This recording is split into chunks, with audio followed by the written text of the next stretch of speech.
Hey crew, it's Ben, and I'm back with some more MBTI. Today we're going to be checking out another favorite of mine. This is Graham Hancock. He is one of the masters of the alternate histories because we have been lied to repeatedly about history, and he's good at getting into the root of it. I have randomly jumped forward to a spot in this interview with London Real. I think this was a 2016 interview re-uploaded in 2020. Let's go. Oh, before we get into it, what we're looking for, because my MBTI system is different than the ones you've seen before. What we're looking for is things or ideas. We are looking for gather or organize. We are looking for self or tribe. We are looking for movement or control. That's the word. Movement or control. And we're looking for direct or informative. If you're unsure about what those definitions mean, there will be a box button up here that says, well, it's way over there, that says infinite integrations. They will give you a breakdown of the basics and what I am looking for when I'm doing this. Hopefully, we're objectifying this cognitive personality just a little bit. Now, let's go. You published that book in 95, that you were picking a fight with academia, that you were going to soon be their You only have one audio channel? For the next 20 years. I didn't know that really. I understood that there were academics with entrenched positions on this subject, but I didn't realize how violent it could become, how really powerful the reaction could be, and how concerted and organized it could be. I didn't realize that actually the past is an ideological subject in our society. That it is. There's a certain argument to be made that religion has been held just to keep us under control. And while I didn't really used to believe that, I am coming to believe that more and more as I go along. And that it is a subject that is... But not that God is not real, because he absolutely is. in our society. And that it is a subject that is therefore tightly controlled as to what we are to know and not know about the past. By the current politician. That seems to be looking for some new ideas. He's in the current people, not just academics. You see, when you have a huge civilization, as we have to do today, with billions of people all around the world, and you're in a leadership role, you want them kind of organized and productive and doing stuff, and that you want them to feel good about that. So you want to tell them a story about why that should be good, why they should go to work every day, and basically maybe not enjoying themselves, but they go to work, earn their salary. I'm getting a very informative vibe off of this. I'll back that up just a second. I'm getting a very informative off of this. He seems to be just a little bit over-explaining already. Maybe not enjoying themselves, but they go to work, earn their salary. See the example right there? That wasn't necessary to the narrative. He's giving that because he can't help himself. That's informative. And buy consumer goods. This is what our society... And buy consumer goods, another not necessary addition. Society is about. It's about production and consumption, and we're supposed to feel good about that. And the historical model that we have at the moment tells us that we, 21st century technological society, is the absolute apex and pinnacle of human achievement. We are it. We're the bee's knees, you know. We've made it. We're the end of that long story, and here we are, and we should just produce and consume endlessly in this sort of hedonistic binge, and that's what life is all about. And that... I'm getting a tribe vibe off of that.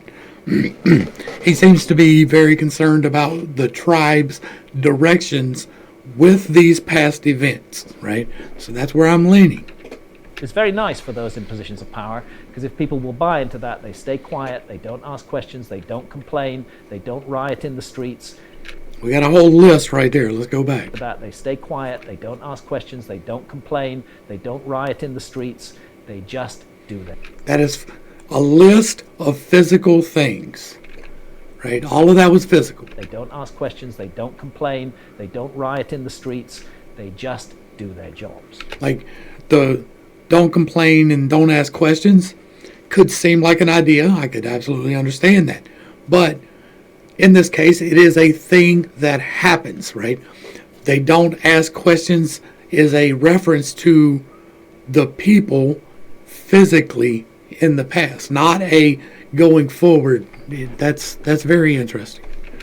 That was a very good example that I'm not used to seeing quite in that manner.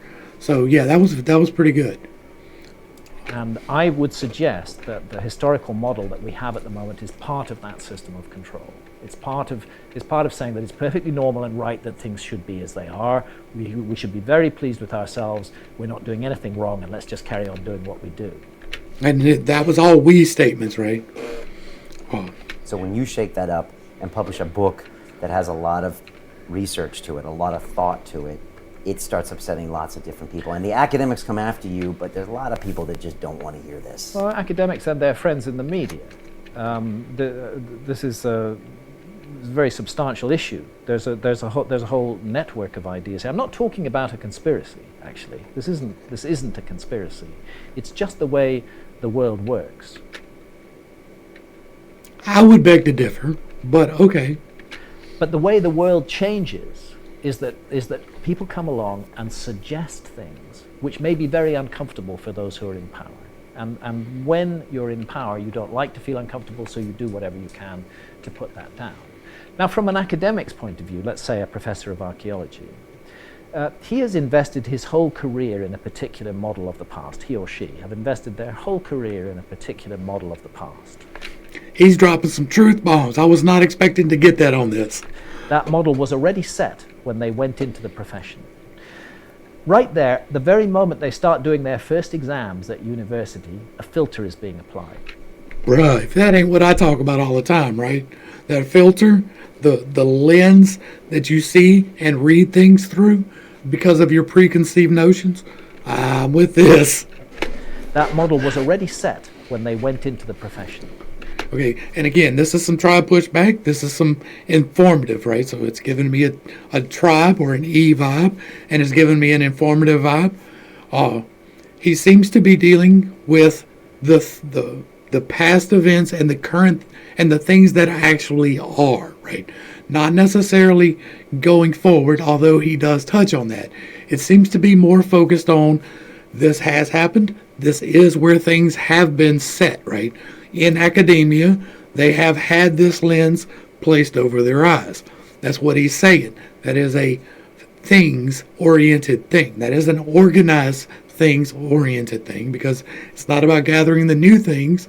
It's about reviewing the old things, organizing them, sorting them, putting them into the proper boxes. I'm leaning SI. Right there, the very moment they start doing their first exams at university, a filter is being applied.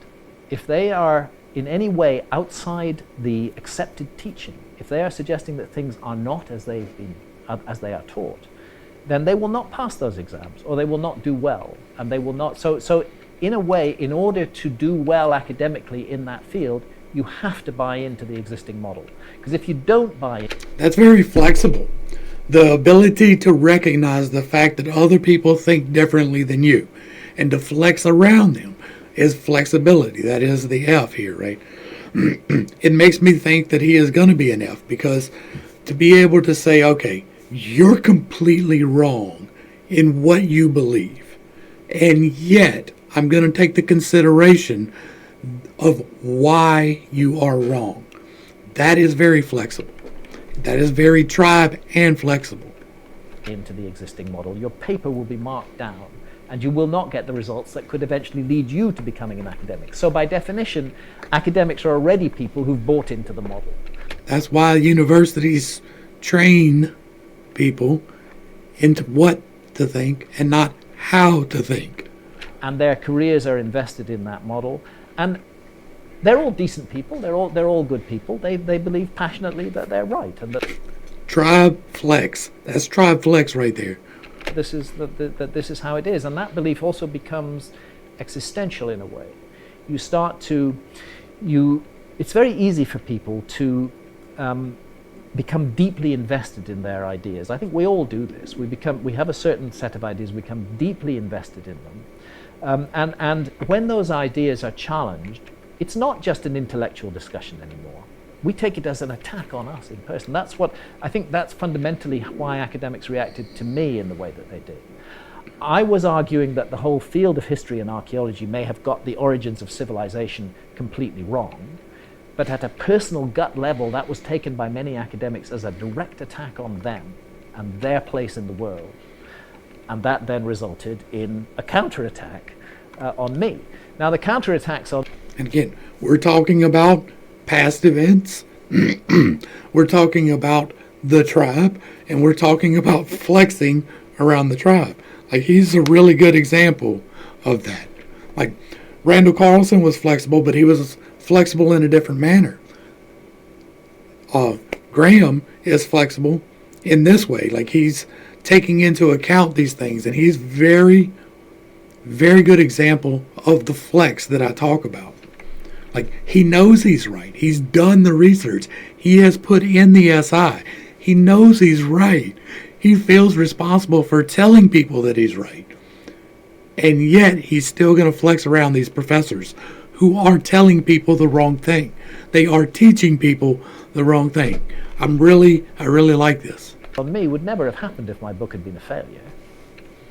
There's Yeah. lots of books of alternative history that say radical things, but most of them don't appear above the radar. This one did appear above the radar, and as a result, there was a concerted effort was made to discredit me, and that is a bit of a conspiracy. You know, when you have academics who write to the BBC and they say you must bring this man down.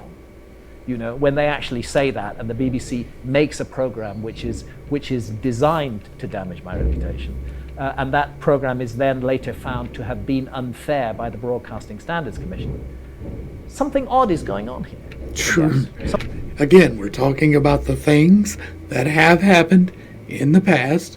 We're talking about the tribe, and he's still flexing around. This is a personal attack on him. Like, he has done the research. He has put in the time. He has invested in the tribe and telling the tribe what is going on. And they're rejecting that. And yet he is still flexing around them. Something a little bit to do with reality control is happening there. And this is systemic because it doesn't stop with the BBC, other media sources.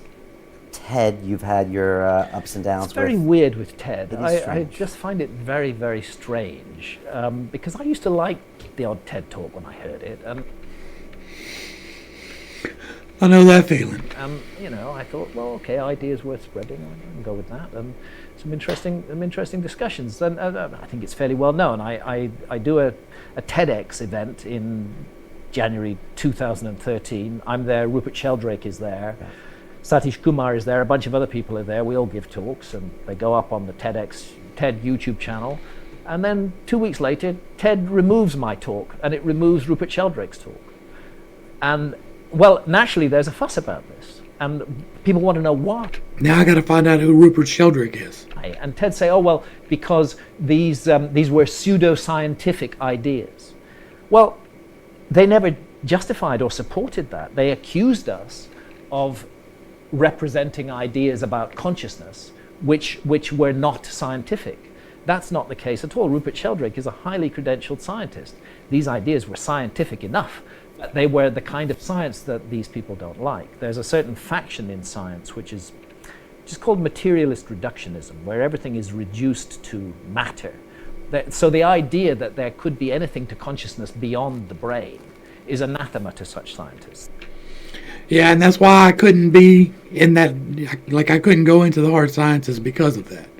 Like, I know that God is real, and so I can't be around people who don't believe that. Those scientists believe that consciousness, they call it an epiphenomenon of brain activity.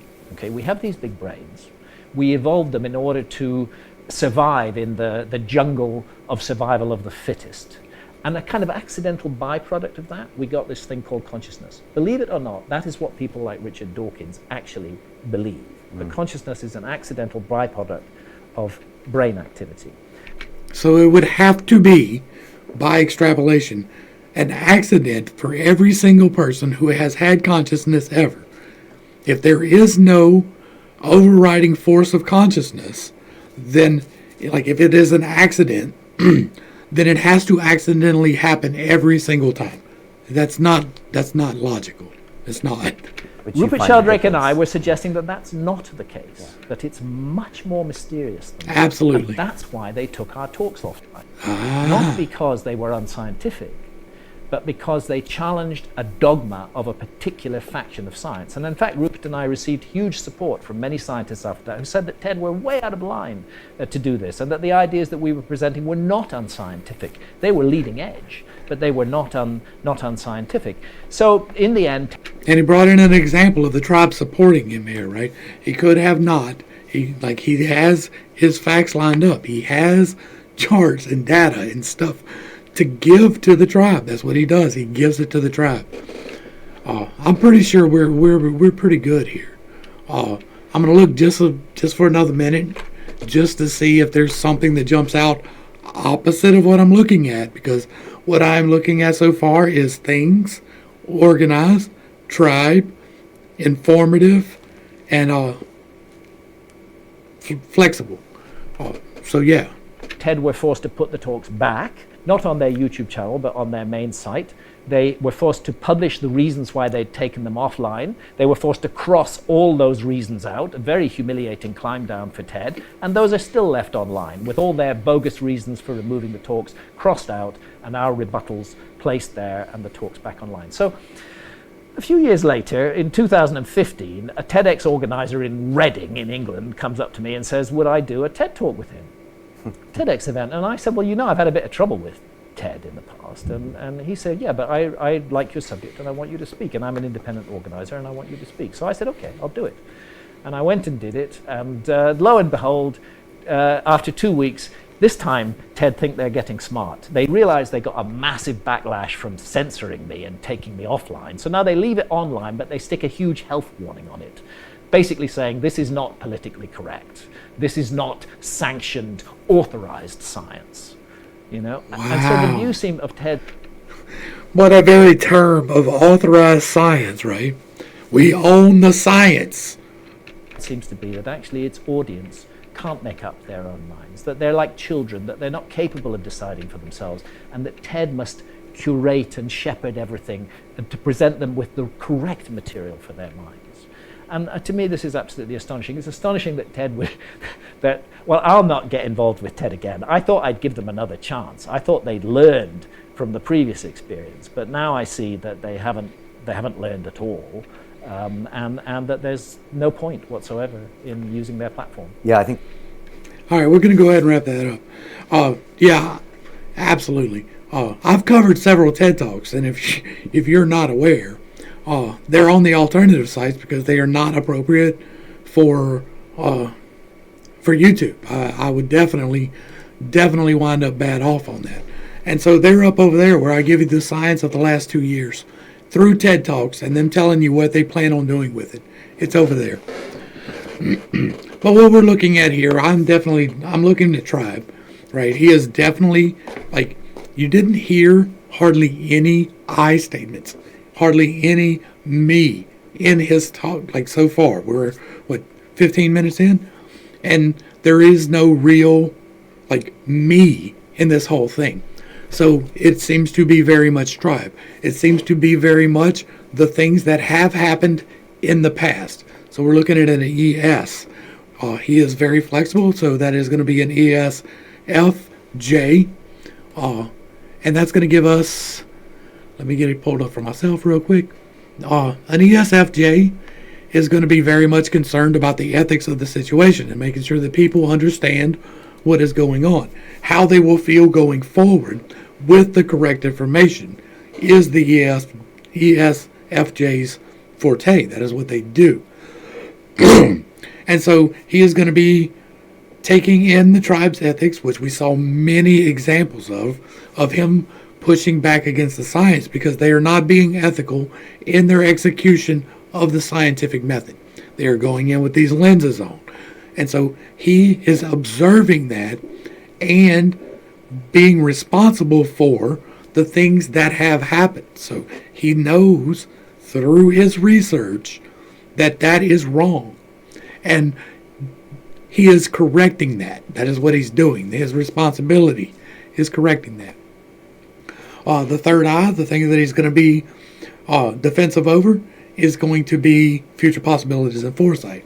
Because he is informative, he is going to be a ESFJ and not an ESFJ alternate. That is the difference between the two, direct and informative.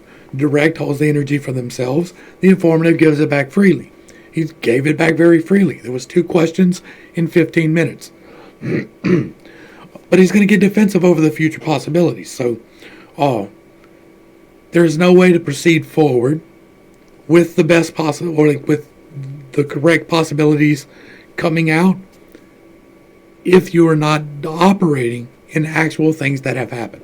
If you're not operating in the realm of facts, but instead are operating in the realm of, I feel like this is the right way. And so he doesn't like the possibilities that are being presented that are not scientific.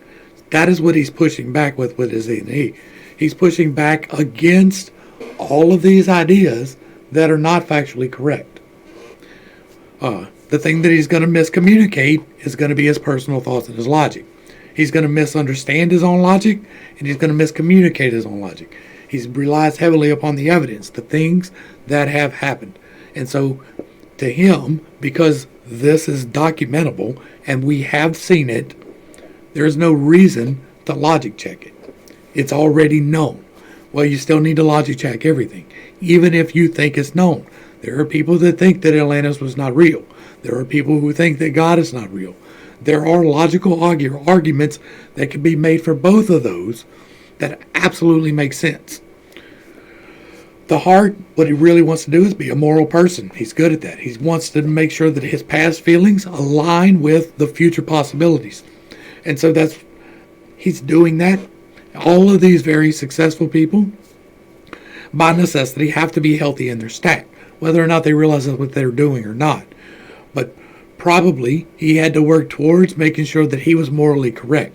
I'm not completely familiar with his story, but there is some psychedelics and there is some other substances. I don't know the whole story. I don't know if he had a problem with where he stood on that or not, but there is a chance of that. The solar plexus is what feeds you, and that is going to be seeing the current things, doing the current things, getting or giving the current experience, the new stuff. And so he is changing science by looking at the past. He is giving us new stuff to consider. He's doing what feeds his soul right here. The sacral is where you don't really, like, you intentionally choose the wrong thing. And so for him, that's going to be the best possibility in guidance. He doesn't look forward. He's really not. And that is an intentional choice on his part for the most part. Probably. I don't know. Like, I've watched plenty of his stuff, but I've never really sat down and done a cognitive analysis or anything like that. So I don't really remember those details that well. But in this 15 minutes, that there was 2 questions asked. It wasn't dealing with the future. It wasn't dealing with really even making sure the science going forward is right. It's making sure that his evidence is right. So he is overlooking the possibility in the future to deal with the things that have happened in the past. To get more healthy in that, then you need to start projecting. Okay, well, if we had this disaster 11,000 years ago, is there a chance there's another one coming? Might there be some science to support that? I think so. I've talked about that repeatedly. Suspicious observers. The Thunderbolts Project. They have the science supporting that. And for the base, that is what you really miss, right? And you don't get, and you get stuck in the wrong side of. Now, he has a lot of tribe pushback. TE is the tribe. It is other people's thoughts. It is their rationale. And he is pushing back against that significantly. Not to his detriment, it appears, but probably early in his career, it was to his detriment. It probably held him back a good bit. The TE pushback from the tribe in the TED Talks, in scientific literature, is a real thing.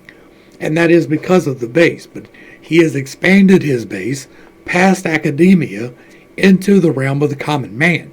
And the common man can see his actual evidence and make the decision going forward that there's something here to work with. He does this well. He seems to be a very well adjusted ESFJ. I know that my terms are different than current science. I understand that. I have changed it for a reason.